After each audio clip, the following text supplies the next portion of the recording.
Honorable Président, honorables membres du Bureau, honorables députés et chers collègues, je prends la parole ce jour par motion d'information pour lancer un cri de détresse au nom de la population de Kalemi qui se trouve sinistrée après les inondations provoquées par les pluies diluviennes qui ont commencé le dimanche 4 mai pour se terminer hier, mardi 6 mai.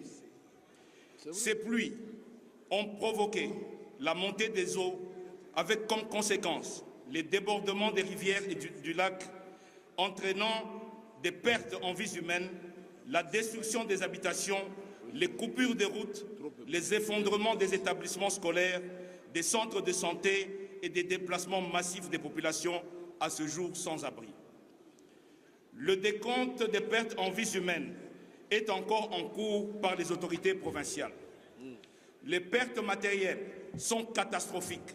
On dénombre déjà plus de 1800 ménages sans abri. Le boulevard Lumumba, unique route principale asphaltée praticable de la ville, est submergé et pratiquement coupé. Les ponts principaux sur la Lukuga et le pont Lubouye, reliant la ville à l'aéroport, sont menacés d'effondrement. On dénombre plus de 17 grandes écoles détruites ou gravement endommagées, mettant en péril la clôture de l'année scolaire pour des milliers d'élèves. Honorable Président, chers collègues, c'est dire que la situation actuelle de la ville de Kalemi est critique.